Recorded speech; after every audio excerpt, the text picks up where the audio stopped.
John વેસ્લીએ એકવાર બહુ જ રસપ્રદ અને થોડી રમૂજી શૈલીમાં એક વાત કહી હતી. પેલું કીડીવાળું ઉદાહરણ, બરાબર?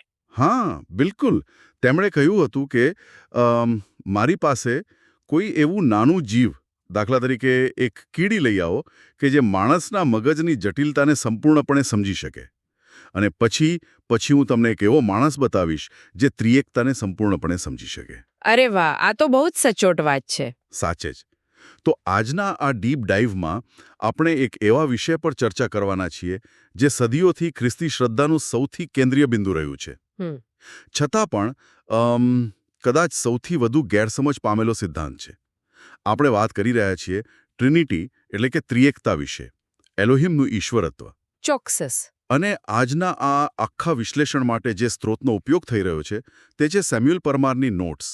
આ નોટ્સમાં ઐતિહાસિક અને શાસ્ત્રીય માહિતીનો બહુ ઊંડો સંશોધન છે. સંપૂર્ણ રીતે સમજવાનો પ્રયત્ન કરશે તો કદાચ પોતાનું મન ગુમાવશે. ઓહ. હા, પણ આગળ લખ્યું છે કે પરંતુ જે કોઈ તેનો ઇનકાર કરશે તે પોતાનો આત્મા ગુમાવશે. બાપરે, આ તો બહુ વજનદાર વાત કહી દીધી. બિલકુલ. અને આ વાક્ય આજના આપણા આ ડીપ ડાઇવનો મૂળ ઉદ્દેશ્ય સ્પષ્ટ કરી દે છે. આપણો હેતુ ઈશ્વરના અનંત સ્વરૂપને મતલબ કોઈ માઇક્રોસ્કોપ નીચે મૂકીને સંપૂર્ણપણે ડીકોડ કરી લેવાનું નથી. એ તો શક્ય પણ નથી ને. હા, તેના બદલે આપણો ઉદ્દેશ્ય એ સમજવાનો છે કે પવિત્ર શાસ્ત્રમાં ઈશ્વરે પોતાના વિશે જે પ્રગટ કર્યું છે તેની વાસ્તવિકતા શું છે અને માનવીય તર્ક ક્યાં પાછો પડે છે. સાચી વાત છે. તો ચાલો આ બહુપરિમાણીય ખ્યાલને આપણે ધીમે ધીમે ઉકેલીએ. સાચો સિદ્ધાંત શું છે તે સમજતા પહેલા મને લાગે છે કે એ સમજવું બહુ જરૂરી છે કે ઇતિહાસમાં માનવ મગજ ક્યાં થાપ ખાઈ ગયું. હા, ભૂલો જાણવી અગત્યની છે. કારણ કે જ્યાં સુધી ભૂલો નહીં સમજાય ત્યાં સુધી સાચું ચિત્ર સ્પષ્ટ નહીં થાય. સેમ્યુઅલ પરમારની નોટ્સમાં સૌથી પહેલી ઐતિહાસિક ભૂલ દર્શાવી છે જેને મોડાલિઝમ અથવા અવતારવાદ કહેવાય છે. બરાબર. આ વાંચતી વખતે મારા મગજમાં એક ઉદાહરણ આવ્યું હતું. માની લો કે સ્ટેજ પર કોઈ એક જ અભિનેતા છે.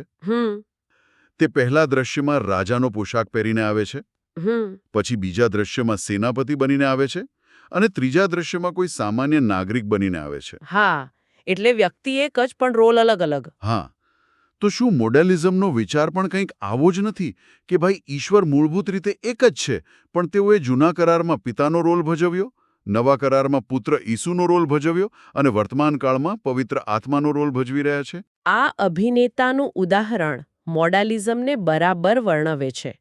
માનવ મગજ હંમેશા જટિલ વસ્તુઓને સરળ બનાવવા માંગે છે. સાચી વાત. અને મોડાલિઝમ એ જ કરવાનો પ્રયાસ હતો.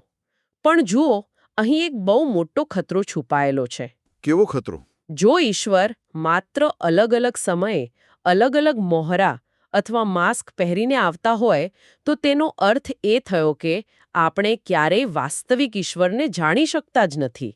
આપણે માત્ર તેમના બદલાતા રોલ જોઈએ છીએ. અને હા, આ તો મેં વિચાર્યું જ નહોતું. વળી જરા વિચારો, જ્યારે ઈસુ વધસ્તંભ પરથી પિતાને પ્રાર્થના કરી રહ્યા હતા ત્યારે જો મોડાલિઝમ સાચું હોય તો ઈશ્વર કોની સાથે વાત કરી રહ્યા હતા? એટલે શું તેઓ પોતાની જ સાથે વાત કરવાનું નાટક કરી રહ્યા હતા? બિલકુલ. આ વિચારધારા ઈશ્વરના વિશિષ્ટ વ્યક્તિત્વનો સંપૂર્ણ નાશ કરે છે. આ તો ખરેખર બહુ મોટી સમસ્યા ઊભી કરે છે. મોડાલિઝમ ઈશ્વરને માત્ર એક જ વ્યક્તિ માને છે જે અલગ અલગ કપડાં પહેરે છે. પણ સેમ્યુઅલ પરમારની નોટ્સમાં બીજી એક વિચારધારાનો ઉલ્લેખ છે. યુનિટેરિયનિઝમ. હા, જે આનાથી બિલકુલ અલગ દિશામાં જાય છે, જેને યુનિટેરિયનિઝમ અથવા એકેશ્વરવાદ કહેવાય છે. હા, આજે પેલું યહોવાના સાક્ષીઓ પણ કંઈક આવું જ માને છે ને? હા, બરાબર. તેઓ કહે છે કે પિતા જ સર્વોચ્ચ અને એકમાત્ર ઈશ્વર છે. હા, અને આ વિચારધારાના મૂળ ઇતિહાસમાં બહુ ઊંડા છે. સેમ્યુઅલ પરમારની નોટ સ્પષ્ટ કરે છે કે આ વિચારધારા, જેને ઐતિહાસિક રીતે એરિયાનિઝમ પણ કહેવામાં આવતું હતું. એરિયાનિઝમ? હા, તે એવું માને છે કે ઈસુ ખ્રિસ્ત એ ઈશ્વર નથી, પરંતુ ઈશ્વર દ્વારા બનાવવામાં આવેલી સૌથી પહેલી અને સૌથી મહાન રચના છે. એટલે કે પુત્રની શરૂઆત થઈ હતી અને તે સનાતન નથી. ઓકે. અને પવિત્ર આત્માને તો તેઓ ફક્ત એક અદૃશ્ય શક્તિ અથવા ઉર્જા જ માને છે. પણ આ વિચાર મુક્તિના આખા પાયાને હચમચાવી નાખે છે. મુક્તિના પાયાને કેવી રીતે? મારો મતલબ, જો પુત્ર મહાન છે તો પણ મુક્તિ તો મળી જ શકે ને?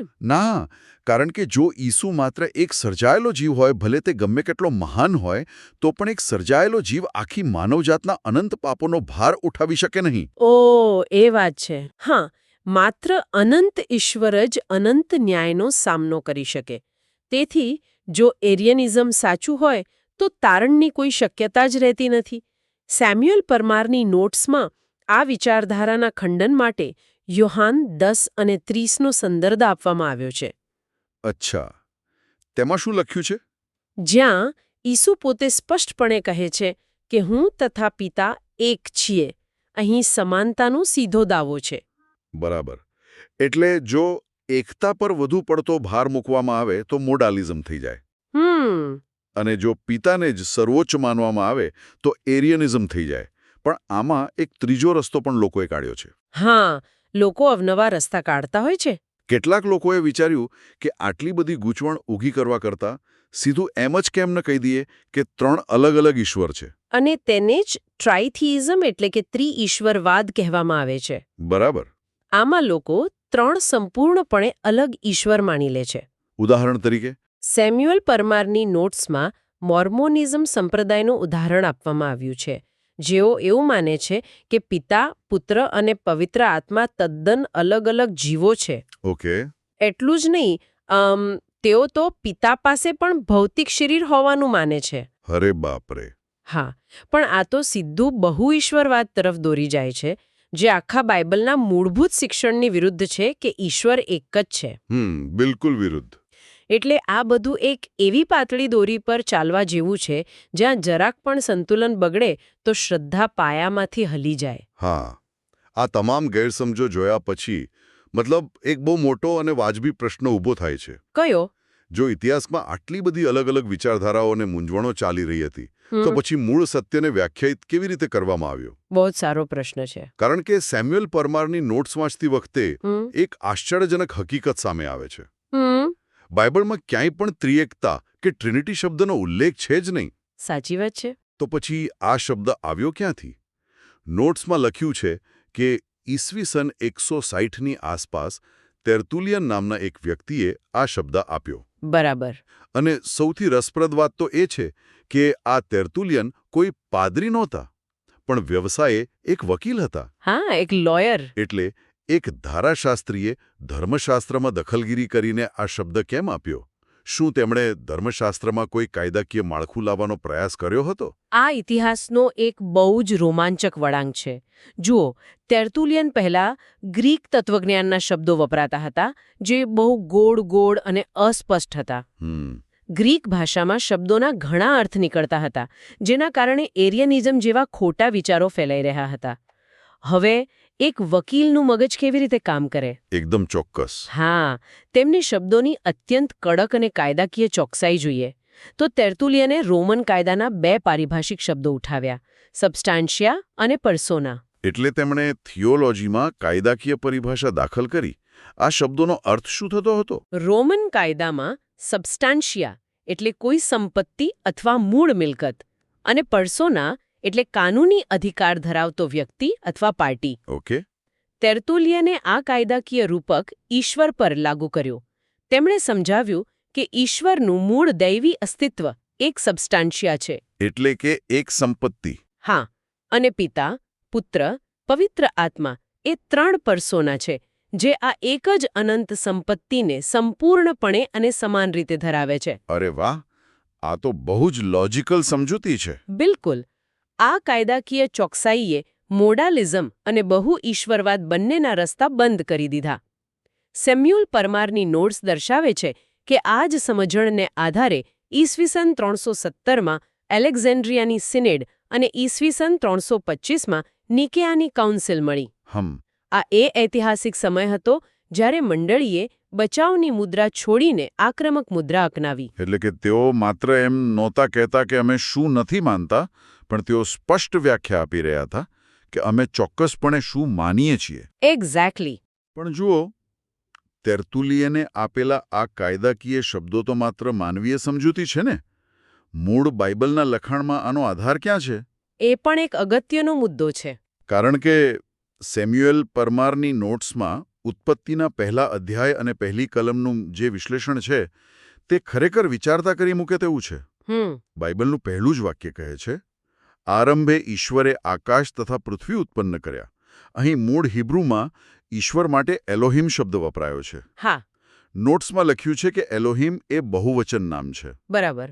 પણ તેની સાથે જે ક્રિયાપદ વપરાયું છે બારા, એટલે કે ઉત્પન્ન કર્યા, તે એક વચન છે. હા. હવે જુઓ, જો કોઈ વિદ્યાર્થી પોતાના નિબંધમાં બહુવચન કર્તા સાથે એકવચન ક્રિયાપદ વાપરે તો કોઈપણ ભાષાના શિક્ષક લાલ પેનથી શૂન્ય આપી દેશે.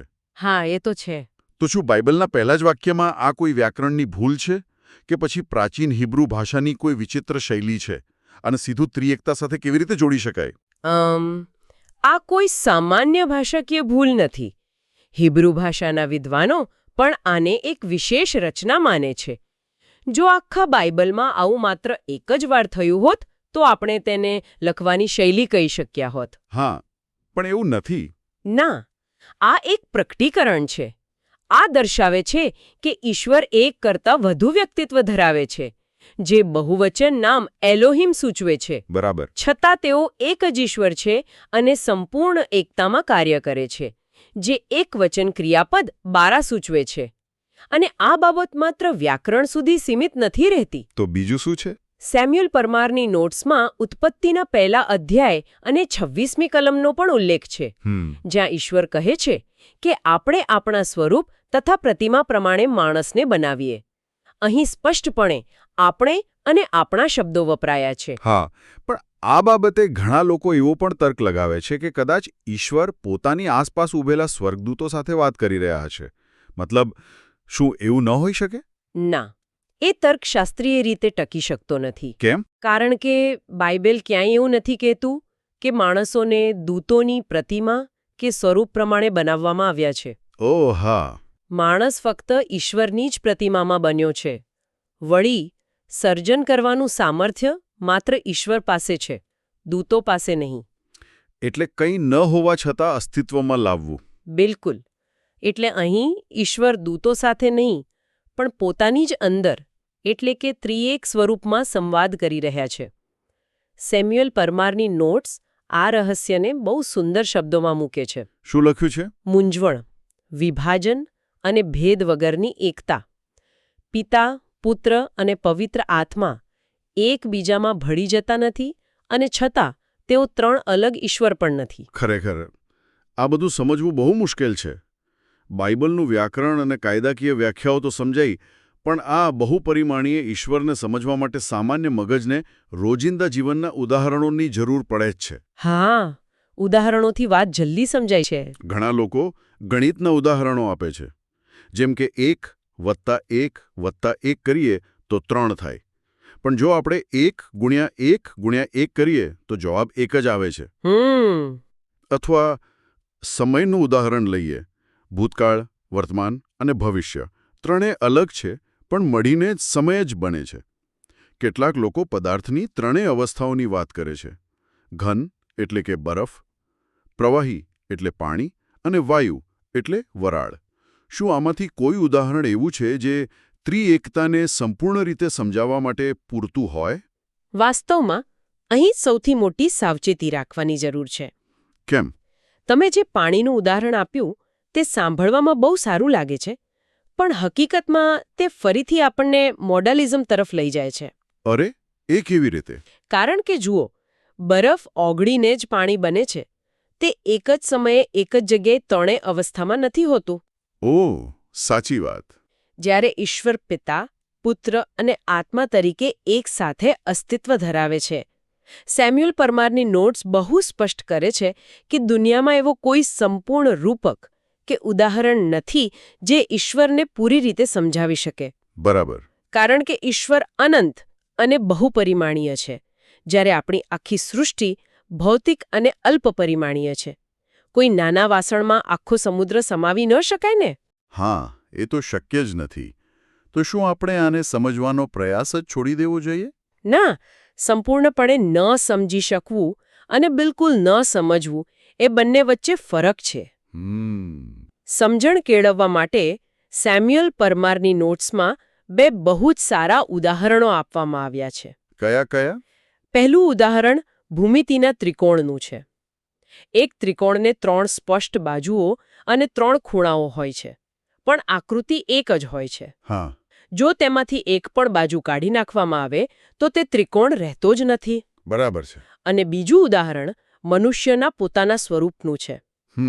પહેલા થેસ્સાલોનિકી 5 અને 23નો સંદર્ભ આપીને સમજાવવામાં આવ્યું છે કે મનુષ્ય પણ શરીર, પ્રાણ અને આત્મા ધરાવે છે. આપણે એક જ વ્યક્તિ છીએ, પણ આપણા અસ્તિત્વના 3 અલગ આયામો છે. હા, આ ઉદાહરણો મગજને ચોક્કસ રાહત આપે છે. હા, આ બધું માત્ર એવો ઇશારો કરે છે કે બ્રહ્માંડમાં વિવિધતામાં એકતા હોવી શક્ય છે. હવે આની વાસ્તવિક કામગીરી પર આવીએ. જો આ ત્રણેય એક જ છે, તો શું તેમના કાર્યો પણ એક જ છે? આને સમજવા માટે મારા મગજમાં એક બિલ્ડિંગ પ્રોજેક્ટનો વિચાર આવે છે. અચ્છા, સમજાવો. કોઈ પણ મોટી ઇમારત બને ત્યારે એક આર્કિટેક્ટ હોય છે જે બિલ્ડિંગનો નકશો બનાવે છે અને આયોજન કરે છે. બરાબર. પછી એક બિલ્ડર અથવા એન્જિનિયર હોય છે જે ગ્રાઉન્ડ પર ઉતરીને મહેનત કરીને એ નકશા મુજબ બિલ્ડિંગ બાંધે છે. અને છેલ્લે કોઈ ઇન્ટિરિયર ડિઝાઇનર હોય છે જે એ નિર્જીવ ઇમારતમાં લાઇટ્સ ચાલુ કરીને તેને રહેવાલાયક બનાવીને તેમાં જીવંતતા લાવે છે. તો શું મુક્તિના કાર્યમાં, એટલે કે મનુષ્યના તારણમાં, પિતા, પુત્ર અને પવિત્ર આત્માની ભૂમિકાઓ આ જ રીતે વહેંચાયેલી છે? આ બિલ્ડિંગ પ્રોજેક્ટનું રૂપક કામગીરી સમજવા માટે ઉત્તમ છે. સેમ્યુઅલ પરમારની નોટ્સમાં આ બાબતને બહુ સ્પષ્ટ રીતે એક કોષ્ટક દ્વારા સમજાવવામાં આવી છે. ઓકે. જેને કામગીરીમાં વિવિધતા કહેવામાં આવે છે. નોટ્સ દર્શાવે છે કે મુક્તિના આખા કાર્યમાં ત્રણેય વ્યક્તિઓની ભૂમિકા અલગ અલગ છે. કેવી રીતે? પિતા મુક્તિનું આયોજન કરે છે. બરાબર. પુત્ર એ મુક્તિને સિદ્ધ કરે છે, એટલે કે ઇતિહાસમાં પ્રવેશીને વધસ્તંભ પર બલિદાન આપીને મુક્તિની કિંમત ચૂકવે છે. હા. અને પવિત્ર આત્મા એ મુક્તિને વ્યક્તિના વાસ્તવિક જીવનમાં લાગુ કરે છે અને નવું જીવન આપે છે. અરે વાહ. તેઓ પોતાની ભૂમિકામાં બિલકુલ અલગ છે. પિતા વધસ્તંભ પર નહોતા મર્યા, પુત્ર મર્યા હતા. જો તેમની ભૂમિકાઓ આટલી અલગ છે અને પુત્ર પિતાની આજ્ઞા પાળે છે, તો પછી શું તેમના પદાનુક્રમમાં કોઈ ફરક છે? મતલબ શું કોઈ એકબીજાથી મોટું છે? આ જ તો ત્રિએકતાની સુંદરતા છે. સેમ્યુઅલ પરમારની નોટ્સ અને મહિમામાં સમાનતા તરીકે ઓળખાવે છે. ભલે તેમની ભૂમિકાઓમાં તાબેદારી હોય, પણ તેમના મૂળ સ્વભાવમાં તેઓ એક સમાન છે. ત્રણેય સનાતન છે, ત્રણેય સર્વશક્તિમાન છે અને ત્રણેય પ્રેમ અને સત્યનું સ્વરૂપ છે. બરાબર. કામગીરી અલગ હોવા છતાં સ્વભાવમાં સમાનતા. આ જ વિવિધતામાં સાચી એકતા છે. અહીં એક બહુ જ રસપ્રદ અને ઊંડો પ્રશ્ન થાય છે મને. પૂછો. આ બધી ચર્ચા ઐતિહાસિક, વ્યાકરણની અને ફિલોસોફિકલ દૃષ્ટિએ બહુ ઊંડી છે, પણ રોજિંદા જીવન જીવતા સામાન્ય માણસ માટે આનો અર્થ શું? હા, વ્યવહારુ ઉપયોગિતા શું? હા, કોઈ પણ વિચારી શકે કે ઠીક છે, ઈશ્વર ત્રિએક છે, પણ મારી રોજબરોજની પ્રાર્થનામાં કે મારા સંબંધોમાં આનો શું ફરક પડે છે? આ પ્રશ્ન આખા ડીપ ડાઇવનો નિચોડ છે અને સેમ્યુઅલ પરમારની નોટ્સના લાગુકરણ વિભાગમાં આનો બહુ સુંદર જવાબ આપવામાં આવ્યો છે. શું જવાબ આપ્યો છે? ત્રિએકતાએ માત્ર પુસ્તકોમાં વાંચવાની ફિલોસોફી નથી, પણ આપણા અસ્તિત્વ અને સંબંધોનો પાયો છે. જરા કલ્પના કરો, જો ઈશ્વર સૃષ્ટિના સર્જન પહેલા સંપૂર્ણપણે એકલા હોત, તો તેમનો મૂળ સ્વભાવ શું હોત? પ્રેમ કરવા માટે હંમેશા કોઈ બીજાની જરૂર પડે છે. જો ઈશ્વર અનંતકાળથી એકલા જ હોત, તો પ્રેમ એ તેમનો મૂળ સ્વભાવ ન બની શકત. હા, એ તો માત્ર સૃષ્ટિના સર્જન પછી શરૂ થયેલી કોઈ પ્રવૃત્તિ હોત. બિલકુલ. એટલે પ્રેમનું અસ્તિત્વ ટકાવી રાખવા માટે સંબંધ હોવો જરૂરી છે. હા, અને કારણ કે ઈશ્વર ત્રિએક છે, પિતા, પુત્ર અને પવિત્ર આત્મા અનાદિકાળથી એકબીજા સાથે અનંત પ્રેમ અને સંવાદમાં છે. બરાબર છે. એટલે જ બાઇબલ દાવા સાથે કહી શકે છે કે ઈશ્વર પ્રેમ છે, કારણ કે પ્રેમ એ કોઈ પ્રવૃત્તિ નથી, પણ તેમનો સનાતન સ્વભાવ છે. હા. આ બાબત આપણા જીવનમાં 2-3 રીતે બહુ મોટી અસર કરે છે. સૌથી પહેલા તો પ્રાર્થના. પ્રાર્થના કેવી રીતે? એફએસી 2:18 મુજબ કોઈ પણ સામાન્ય પ્રાર્થના પાછળ આખી ત્રિએકતા કાર્યરત હોય છે. અચ્છા. આપણે પુત્રના બલિદાન દ્વારા પવિત્ર આત્માની સહાયથી પિતાની હજુરમાં જઈએ છીએ. વાહ. બીજું છે સંબંધો. કારણ કે ઈશ્વર પોતે રિલેશનલ છે. સંપૂર્ણ એકલતા એ ઈશ્વરના સ્વભાવની વિરુદ્ધ છે. ત્રિએકતા એ કુટુંબમાં, સમાજમાં અને મંડળીમાં ટીમવર્ક અને સુમેળભર્યા સંબંધોનો પાયો પૂરો પાડે છે. જેમ ઈશ્વરમાં વિવિધતા છે જ છતાં એકતા છે, તેવી જ રીતે આપણા સમાજમાં અને કુટુંબમાં અલગ અલગ વ્યક્તિત્વ હોવા છતાં પ્રેમ અને એકતા હોવી જોઈએ. આ તો ખરેખર બહુ જ પ્રેક્ટિકલ વાત છે. એટલે કે આપણે જેટલા વધુ સંબંધોમાં જોડાયેલા રહીએ છીએ તેટલા વધુ ઈશ્વરના સ્વરૂપને દર્શાવીએ છીએ. બિલકુલ સાચું. અને છેલ્લે મિશનની વાત કરીએ. હા. ચર્ચને અથવા મંડળીને જે કાર્ય સોંપાયું છે તે પણ આ ત્રિએકતા પર આધારિત છે. કેવી રીતે? આપણને પિતાના અધિકાર સાથે, પુત્રની સુવાર્તા લઈને અને પવિત્ર આત્માના સામર્થ્ય સાથે દુનિયામાં મોકલવામાં આવ્યા છીએ. આખી વ્યવસ્થા એકબીજા સાથે ગૂંથાયેલી છે. વાહ! ઐતિહાસિક ભૂલોથી લઈને તેર્તુલિયનના કાયદાકીય શબ્દો, ઉત્પત્તિના વ્યાકરણ અને બિલ્ડિંગ પ્રોજેક્ટ જેવા ઉદાહરણોમાંથી પસાર થઈને આપણે આખરે વ્યવહારિક જીવન સુધી પહોંચ્યા. હા, એક લાંબી સફર. આખી ચર્ચાને સમેટી લેતા એટલું ચોક્કસ તારણ કાઢી શકાય કે સેમ્યુઅલ પરમારની નોટ્સ એ બાબત એકદમ સ્પષ્ટ કરે છે કે ત્રિએકતાનો સિદ્ધાંત જાણી શકાય તેવો અને વિશ્વાસ કરવા યોગ્ય છે. બિલકુલ. ભલે તે માનવીય તર્કથી સંપૂર્ણપણે વર્ણવી શકાય તેવો ન હોય. સમુદ્ર ભલે ગમે તેટલો વિશાળ હોય, આપણે તેમાં ડૂબકી તો લગાવી જ શકીએ છીએ. સાચી વાત છે. અને આ ડીપ ડાઇવ પૂર્ણ કરતા પહેલા હું એક એવો વિચાર રજૂ કરવા માંગુ છું જે કદાચ લાંબા સમય સુધી વિચારતા કરી મૂકશે. ચોક્કસ, જણાવો. જરા કલ્પના કરો, આપણે મનુષ્યો તરીકે જ્યારે કોઈની સાથે બહુ ઊંડો અને અર્થપૂર્ણ સંવાદ કરીએ છીએ, કોઈની સાથે નિસ્વાર્થ પ્રેમનો સંબંધ બાંધીએ છીએ, અથવા કોઈ મોટા ધ્યેય માટે એકબીજા સાથે અદ્ભુત ટીમવર્ક કરીએ છીએ, હા, ત્યારે આપણે માત્ર કોઈ સામાજિક કે જૈવિક પ્રવૃત્તિ નથી કરી રહ્યા હોતા. હકીકતમાં તે ક્ષણોમાં આપણે સૃષ્ટિની રચના પહેલા પિતા, પુત્ર અને પવિત્ર આત્મા વચ્ચે જે અનંત, પરફેક્ટ સંવાદ અને પ્રેમ અસ્તિત્વમાં હતો, તેના પડઘાને આપણા નાના અમથા જીવનમાં જીવી રહ્યા હોઈએ છીએ. અરે વાહ! આપણો નિસ્વાર્થ પ્રેમ એ ત્રિએક ઈશ્વરના શાશ્વત પ્રેમનું જ એક પ્રતિબિંબ છે. કેટલો અદ્ભુત અને ગહેન વિચાર છે. પૃથ્વી પરનો દરેક સાચો સંબંધ એ સનાતન ત્રિએકતાના સ્વભાવનો જ એક પડઘો છે. આ એક એવો વિચાર છે જેના પર આખો દિવસ મનન કરી શકાય છે. હા, બિલકુલ. આજના ડીપ ડાઇવમાં જોડાવા બદલ અને આ જટિલ વિષયને સમજવા માટે સમય ફાળવવા બદલ આભાર. જિજ્ઞાસુ રહો, સત્યની શોધ કરતા રહો અને વિચારતા રહો. ફરી મળીશું એક નવા વિષય અને નવી ઊંડાણપૂર્વક ચર્ચા સાથે. આવજો. આવજો.